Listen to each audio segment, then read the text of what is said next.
Hello वैंक्शन and ईजान lover, welcome back to our channel. Thank you guys आपके प्यार और सपोर्ट के लिए। आपका प्यार और सपोर्ट यूं ही बरकरार रखिएगा। अगर अपने चैनल को सब्सक्राइब नहीं किया है तो प्लीज सब्सक्राइब कर देना। आज हम इटर्नल लव का नेक्स्ट पार्ट देखने वाले हैं। लास्ट पार्ट में हमने देखा सभी क्लैन के लीडर विंग के खिलाफ हो गए थे। उन लोगों ने जियांग फेंगमियान को फोर्स किया कि वो विंग को छोड़ दे। फेंगमियान नहीं जानता था कि वो किसे चुने, अपने बेटी या बेटा, पर उसने विंग को युनमेंग से बाहर कर दिया। तो चलो गाइस, इसके आगे क्या होता है हम देखते हैं। आई होप आपको ये स्टोरी अच्छी लगेगी। विंग को नहीं पता कि अब उसे कहाँ जाना है।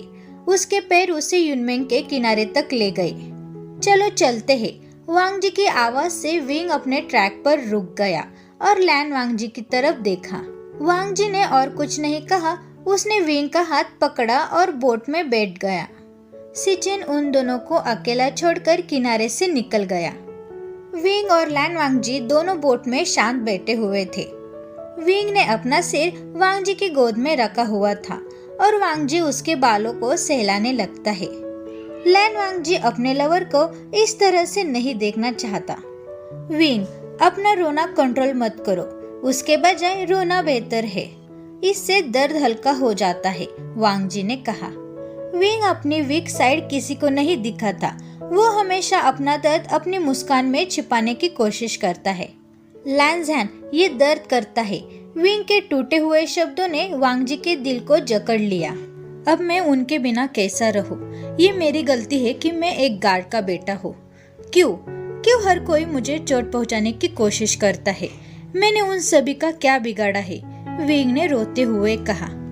तुम्हें पता है वी, तुम्हारा परिवार तुमसे बहुत प्यार करता है, पर तुम अब मेरे पास हो। मैं तुम्हें कभी भी नहीं छोड़ूंगा। वांग जी ने उसे दिलासा देने की कोशिश की।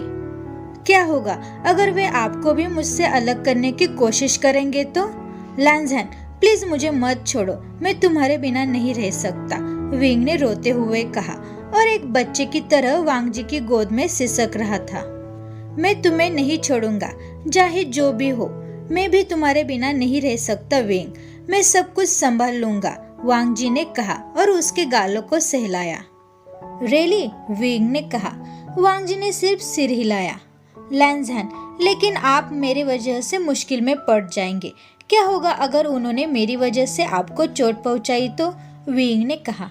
तो हम उन लोगों का एक साथ सामना करेंगे। तुम्हारी बहन की शादी होने तक हम शादी नहीं कर सकते। मुझे दूसरों की परवाह नहीं है, तुम सिर्फ मेरे हो, मैं तुम पर अपना दावा करूंगा, वांग जी ने कहा। विंग सिर्फ अपने आंखों में आंसू लेकर वांग जी की तरफ देखता है। वांग जी उसके आंसू को पोंछता है और उसके गाल पकड़ लेता है और कहने लगता है, मुझे पता है कि मेरा विंग बहुत स्ट्रांग है। तुम दूसरों के बारे में मत सोचो कि वे तुम्हारे बारे में क्या सोचते हैं। वो सिर्फ तुमसे जेलस है। माय अनटेम बने, जो भी कुछ तुम्हारा दिल चाहता है वो करो, मेरा तुम पर विश्वास है, वांग जी ने कहा। विंग ने हंसते हुए वांग जी को गले लगाया।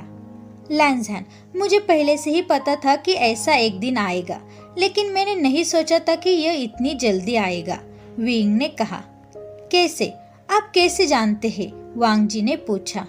मैं सच में एक जरिया हूँ लैंज़हैन, जो उन्हें खतरे में डाल सकता हूँ। कभी कभी मैंने सोचा कि मुझे उन्हें छोड़ देना चाहिए। मैं नहीं चाहता कि उन्हें मेरी वजह से चोट पहुँचे, लेकिन मैं नहीं कर सका। तो मैंने फैसला किया कि अगर वो कहेंगे कि युनमेंग को छोड़ दो तो मैं उनके फैसले का स्वीकार कर लूंगा। मैं हमेशा अपना दर्द छिपाने की कोशिश करता हूँ जब कोई मेरा अपमान करता है, लेकिन मैं इसे तुमसे छिपा नहीं सकता लैंज़हैन, विंग ने कहा। वांग जी ने उसे अपनी बाहों में खींच लिया। जब मेरे माता पिता ने मुझे तुम्हारे बारे में कहा तो मुझे पता नहीं क्यों, पर मुझे ऐसा लगा कि कोई तो है मेरे लिए जो हर समय मेरे साथ होगा। मैंने आपके बारे में दूसरों से बहुत कुछ सुना है। मुझे पता है कि तुम मेरे शूरवीर हो। जब मैंने तुम्हारे बारे में सोचता हूँ तो मैं अपने दर्द भूल जाता हूँ। हालांकि तब मैंने तुम्हें देखा भी नहीं था, विंग ने कहा। वांग जी ने उसके माथे पर किस किया। मैं अपने माता पिता को रिपे करना चाहता हूँ। अगर मैं उन्हें छोड़ दूंगा तो वो सभी सेफ रहेंगे। मैं अब उन्हें और परेशान नहीं करना चाहता, इसीलिए उन्होंने अपने फैसले के बारे में कहा तो मैंने तुरंत इसे एक्सेप्ट कर लिया, विंग ने कहा। वांग जी मुस्कुराया और मन में सोचने लगा कि मैं बहुत लकी हूँ, मुझे विंग जैसा पार्टनर मिला। मुझे पता है कि अब वे दोषी महसूस करेंगे, लेकिन ये उनकी गलती नहीं है। मैं उन्हें दोष नहीं दूंगा। उन्होंने मेरे लिए पहले से ही बहुत कुछ किया है। मैं अब उनके लिए और बोझ नहीं बनना चाहता, विंग ने कहा और वांग जी के स्लीव्स पकड़कर चुपचाप रोने लगा। वांग जी ने अपने लवर की पीठ तब तक सहलाई जब तक कि वो सो नहीं गया। विंग को सोते हुए देखकर वांग जी मुस्कुराया। इन सभी वर्षों में जियांग फैमिली ने उसके साथ एक राजकुमार की तरह ट्रीट किया। हालांकि बहुत से लोग उससे नफरत करते हैं, पर विंग हमेशा मुस्कुराया और उनके लिए दयालु रहा। वे सभी इस फैक्ट को एक्सेप्ट नहीं करना चाहते कि एक गार्ड का बेटा जियांग फैमिली द्वारा लाड़ प्यार से पाला गया। विंग क्लैन का सबसे स्ट्रॉन्ग कल्टीवेटर है और उसमें डार्क एनर्जी भी है जो उससे बहुत स्ट्रॉन्ग बना देती है। यहाँ लोटस पियर में फेंग मियान रात के आसमान की तरफ देख रहा था। आसमान में फुल मून के आसपास खूबसूरत सितारे जगमगा रहे थे। मैडम यू ने अपने पति का हाथ थामे हुए खड़ी थी। क्या वो दोनों ठीक हो जाएंगे? वेन चाओ ने पहले से ही विंग को देख लिया है और वेन रूहान भी विंग को नहीं छोड़ेगा, मैडम यू ने कहा। अब वो सुरक्षित हाथों में है। वांग जी किसी को भी उसे चोट पहुंचाने नहीं देगा और आप उनके पास्ट के बारे में जानते हैं। फेंग मियान की बातों पर मैडम यू ने सिर हिलाया। क्या वांग जी को उनके पास्ट के बारे में पता है? मैडम यू ने पूछा। फेंग मियान ने हाँ में अपना जवाब दिया। विंग कैसा रहेगा? मैडम यू ने पूछा। फेंग मियान ने आह भरी और फुल मून की तरफ देखने लगा। क्या होगा अगर वे? फेंग मियान ने मैडम यू को बोलने से रोक दिया। इस बार उन्हें कोई अलग नहीं कर सकता।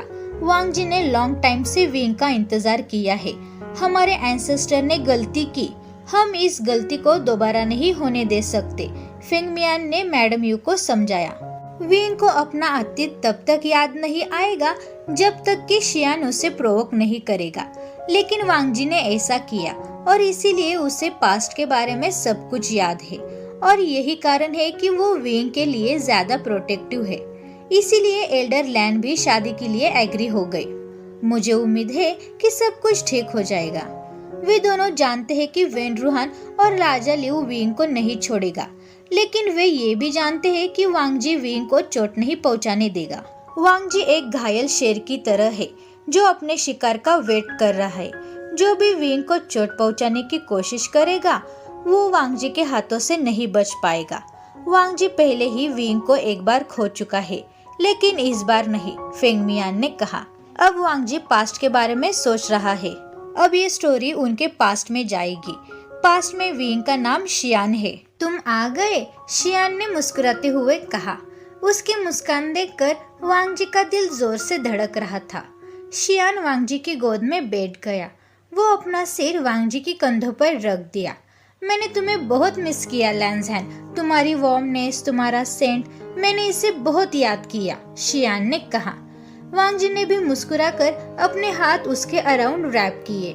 क्या आपने अपनी फैमिली को हमारे बारे में बताया? शियान ने पूछा। वांग जी ने मुस्कुराकर अपना सिर हिलाया। सच में? मुझे विश्वास नहीं हो रहा है। शियान एक हैप्पी बनी की तरह मुस्कुराया। वांग जी उसके गाल को अपने हाथों में पकड़ लिया। शियान, मैं तुम्हें अपना बनाने के लिए इंतजार नहीं कर सकता और मेरी फैमिली ने भी तुम्हें एक्सेप्ट कर लिया है, वांग जी ने कहा। शियान ने वांग जी का हाथ पकड़ लिया। लैंज़हैन, मुझे तुमसे कुछ इम्पोर्टेंट बात करनी है। वो थोड़ा नर्वस दिखता है, लेकिन खुश भी है। मुझे पता है कि इस बात से आप चौंक जाएंगे, लेकिन ये सच है और तुम मुझ पर नाराज मत होना, शियान ने कहा। मैं तुम पर कभी नाराज हो सकता हूँ क्या? वांग जी ने पूछा। शियान ने उसका हाथ पकड़कर अपने पेट पर रख दिया। शियान मुस्कुराकर कहने लगा, 9 महीने बाद हम हमारे लिटिल शेर या लिटिल बनी को देख सकते हैं। शियान की बातें वांग जी को समझ में नहीं आई। लैंज़हैन, मैं प्रेग्नेंट हूँ और तुम एक फादर बनने वाले हो, शियान ने शर्माते हुए कहा। और सॉरी लैंज़हैन, इस बात को तुमसे छिपाने के लिए। मुझे लगा कि तुम मुझसे नफरत करोगे, लेकिन मैं तुमसे सच में छिपाना नहीं चाहता, शियान ने कहा। वांग जी ने उसे कसकर गले लगाया। मैं तुमसे कैसे नफरत कर सकता हूँ शियान? आप लैन के वारिस को ले जा रहे हैं। मैं बहुत खुश हूँ शियान। अब मैं एक पिता बनने जा रहा हूँ। मैं अपने बेटे या बेटी को देखने के लिए इंतजार नहीं कर सकता। मैं उनके साथ खूब खेलूंगा। मैं हमेशा हमारी छोटी फैमिली के लिए सपना देखता था। मैं आज बहुत खुश हूँ शियान। मैं तुमसे बहुत प्यार करता हूँ। थैंक यू मुझे मेरी खुशी देने के लिए, वांग जी ने कहा। वे दोनों अपना क्वालिटी टाइम एक दूसरे के साथ स्पेंड करते हैं। अब वांग जी का जाने का समय हो गया था, लेकिन वांग जी शियान को छोड़कर जाना नहीं चाहता। शियान, तुम प्रेग्नेंट हो, मैं तुम्हें कैसे छोड़ सकता हूँ, वांग जी ने कहा। अय्या लैंज़हैन, ये सिर्फ 1 वीक की तो बात है। मैं अगले वीक में अपने ससुराल वालों से मिलने ही वाला हूँ। मैं तुम्हारी फैमिली से मिलने के लिए बहुत एक्साइटेड हूँ। शियान ये कहकर एक बने की तरह कूदने लगा। वांग जी ने उसे रोका। शियान, तुम प्रेग्नेंट हो, ऐसे उछलना बंद करो। ये तुम्हारे और बेबी के लिए अच्छा नहीं है, वांग जी ने कहा और उसके माथे पर किस किया। अपना ख्याल रखना शियान, वांग जी ने कहा और वो जाने ही वाला था कि शियान ने उसका हाथ पकड़ लिया। मैं तुमसे बहुत प्यार करता हूँ लैंज़हैन, शियान ने कहा। वांग जी ने उसके लिप्स पर किस किया। मैं भी तुमसे बहुत प्यार करता हूँ शियान, लैन वांग जी ने कहा। शियान झील के पास तब तक खड़ा रहा जब तक कि वांग जी उसकी नजरों से गायब नहीं हो गया। लेकिन उस समय वांग जी को नहीं पता था कि वो शियान को आखिरी बार देख रहा है। प्रेजेंट टाइम में वांग जी क्लास के बाद लाइब्रेरी में बैठा हुआ था। उसको विंग की बातें याद आ रही थी। लैंज़हैन, तुम्हें यहाँ बार बार आने की जरूरत नहीं है। मैं बिल्कुल ठीक हूँ। तुम अपनी पढ़ाई पर ध्यान देना और मेरी शिजे और एचेंग का ख्याल रखना, विंग ने उसे कहा था। मुझे विंग की बहुत याद आ रही है, वांग जी ने मन में सोचा। तभी उसने लाइब्रेरी के डोर पर किसी की दस्तक सुनी। वांग जी ने उसके भाई जियांग चेन और यानली को देखा। उन तीनों की आंखों में वांग जी ने डर देखा। चिंता मत करो, विंग बिल्कुल ठीक है, वांग जी ने कहा। जियांग चेन और यानली ने राहत की सांस ली। अब विंग कहाँ पर है, जियांग चेन ने पूछा। अब वो यीलिंग में है, वांग जी ने मुस्कुराते हुए कहा। थोड़ी देर बाद वो सभी लाइब्रेरी से निकल गए, पर सिचेन ने वांग जी की तरफ देखा। वांग जी, मुझे अभी भी समझ नहीं आया, तुमने उससे वहाँ क्यों रखा, सिचेन ने पूछा। वांग जी मुस्कुराया। उसे शियान की बातें याद आ रही थी, जिसने कहा था कि लैंज़हैन, शादी के बाद मैं तुम्हारे साथ घुस में रहने वाला हूँ, तो तब तक मैं यहाँ रहूंगा। ये मेरा गांव है। मुझे अभी भी शियान की बातें याद है, वांग जी ने कहा। क्या आप इस महीने में उससे मिलने जा रहे हैं, सिचेन ने पूछा। हाँ, नाइट हैंड के बाद मैं विंग से मिलने जा रहा हूँ, वांग जी ने जवाब दिया। तो गाइस, आपको ये पार्ट कैसा लगा? Thank you very much guys मेरी वीडियो देखने के लिए। अगर आपने चैनल को सब्सक्राइब नहीं किया है तो प्लीज़ सब्सक्राइब कर देना। वीडियो को लाइक करो और कमेंट में ये ज़रूर बताना कि आपको आज का पार्ट कैसा लगा। Thank you guys.